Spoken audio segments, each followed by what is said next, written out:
अस्सलाम वालेकुम viewers, welcome to Sultana yummy food secrets. Allah ताला आप सब पर अपनी रहमतों और बरकतों का नज़ूल फरमाए। सर्दियां चल रही हैं और सर्दियों के हवाले से गाजर की खीर, गाजर का हलवा और गाजर से रिलेटेड बहुत सारी रेसिपीज जोरों शोर से हैं। तो आज की रेसिपी गाजर की खीर है। होपफुली मेरे व्यूअर्स को आज की ये रेसिपी मेरे अंदाज से, मेरे तरीके से पसंद आएगी। अगर आज की इस रेसिपी से आपको कुछ सीखने को मिलता है तो जल्दी से मेरे नए व्यूअर्स मेरे चैनल को सब्सक्राइब कर दें। वीडियो अच्छी लगे तो वीडियो को जरूर लाइक करिएगा, अच्छा सा कमेंट कर दिया करें ताकि मेरे चैनल की हौसला अफजाई होती रहे और मैं आपके लिए अच्छी अच्छी रेसिपीज आपके साथ शेयर करती रहूं। तो चलें स्टार्ट करते हैं गाजर की ये मजेदार सी खीर।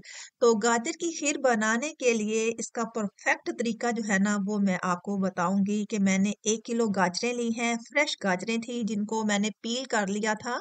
इनको पील करने के बाद इनका छिलका बारीक सा उतार के उनके इसके बाद मैंने इसको क्रश कर लिया था। तो टाइम की बचत करते हुए मैंने इन दोनों चीजों को कैम नहीं किया। तो जनाब यहाँ पे हम कुकिंग का प्रोसीजर स्टार्ट कर लेते हैं। तो सबसे पहले मैंने चूल्हे पे रखी है देगची और देगची में मैंने डाले हैं 2 से 3 चम्मच खाने का तेल।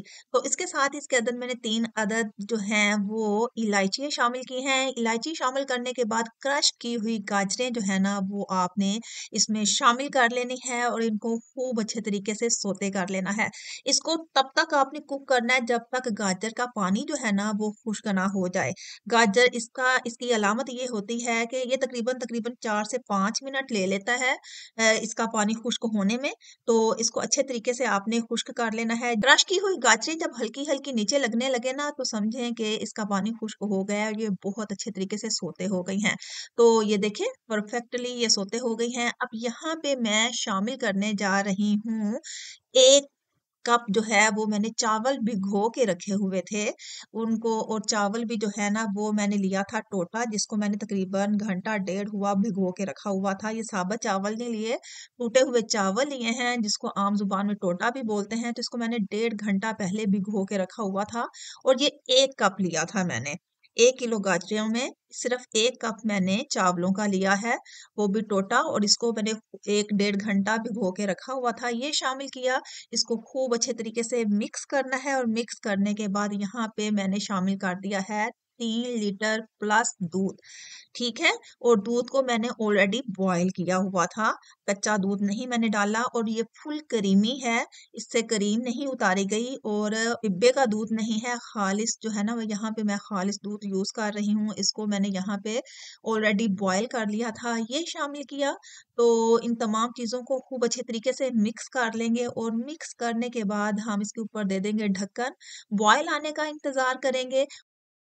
तो जब इसमें बॉयल आ जाए तो आपने इसमें वक्तन व फोक्तन जो है ना वो चम्मच जो है वो हिलाते रहना है, चम्मच चलाते रहना है ताकि चावल जो है ना वो इकट्ठे ना हों और गुठलियां सी ना बन जाएं। और दूसरा ये कि आपने इसको वक्तन व फोक्तन चलाते इसलिए रहना है कि इसकी तमाम चीजें जो है ना यकजा होती रहें। लो फ्लेम पे कुक करने के बाद आफ्टर 10 मिनट्स मैं यहाँ पे शामिल कर रही हूँ 1 कप मलाई। ये खालिस मलाई है, फुल करीमी है, ये यहाँ पे शामिल की। इसे खूब अच्छे तरीके से मिक्स किया और इस दौरान आपने फ्लेम जो है वो लो से मीडियम रखनी है। ज्यादा हाई फ्लेम पे आपने इसको कुक नहीं करना, बिल्कुल लाइट आंच पे आपने इसको कुक करना है। एक तो इसका टेस्ट इनहेंस होगा और दूसरा ऐसा ना हो कि इसका बॉयल आए और ऊपर से जितनी भी क्रीमी क्रीमी सा टेस्ट है वो बाहर निकल जाए। तो इस चीज का ख्याल रखना है। तो इस तरीके से बस आपने 15 मिनट मजीद इसको कुक करना है। तो इसमें प्रॉपर आपने चम्मच हिलाते जाना है, वक्तन व फोक्तन आपने इसमें चम्मच हिलाते रहें। और आफ्टर 15 मिनट्स जो है ना आपने देखना है कि इसमें ये देखें इसकी थिकनेस बहुत अच्छे तरीके से हो गई है, अच्छे तरीके से ये कुक हो गई हुई है। अब यहाँ पे एक और चीज मैं यहाँ पे शामिल करने लगी हूँ।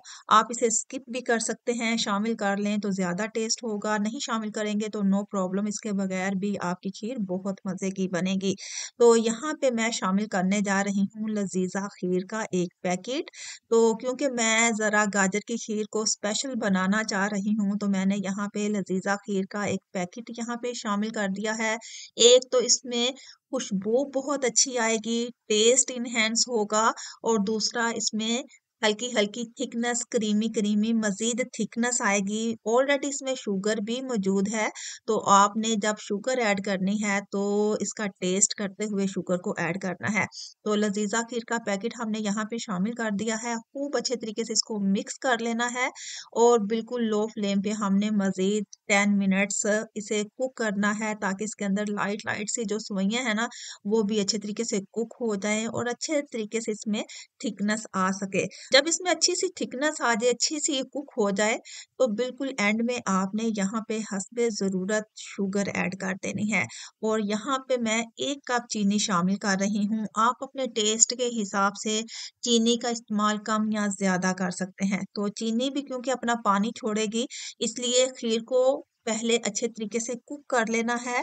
जब ये अच्छे तरीके से कुक हो जाए, तो एंड में आपने इसमें मीठा शक्कर या गुड़ या चीनी जो भी आपने एज अ स्वीट यूज करना है वो यहाँ पे शामिल कर सकते हैं। तो एंड में ये होता है, क्योंकि चीनी भी अपना पानी छोड़ती है, इस तरह अगर आप अनकुक्ड चीज में चीनी शामिल कर देंगे तो एक तो इसका टेस्ट डिफरेंट होगा और वैसी वो थिकनेस भी नहीं आती, वैसा टेस्ट भी नहीं आता। यहाँ पे कुछ मैंने ड्राई फ्रूट्स लिए हैं, जिसमें किशमिश, काजू बादाम और नारियल है। तो यहाँ पे मैंने किशमिश को धो के यहाँ पे शामिल कर दिया है, क्योंकि हमारी गाजर की खीर अप्रोक्सीमेटली तैयार हो गई हुई है, अप्रोक्सीमेटली कुक हो गई हुई है। मजीद 2 से 3 मिनट हम इसे चूल्हे पे रखेंगे और उसके बाद फ्लेम को कर देंगे बंद और इसे खूब अच्छे तरीके से मिक्स कर लेंगे। इसके अंदर से स्टीम जो है ना अच्छे से निकाल लेंगे और चूल्हा बंद करने के बाद हमने इसका ठंडा होने का थोड़ा सा वेट करना है, ताकि इसके अंदर जो स्टीम है ना वो थोड़ी सी कम हो सके। तो चलें जी, यहाँ पे ये देखें, खीर जो है ना वो नॉर्मल हो चुकी हुई है। यहाँ पे मैंने काजू बादाम को हल्का हल्का रोस्ट कर लिया था, ऑयल में रोस्ट नहीं किया था, खुश्क रोस्ट किया था।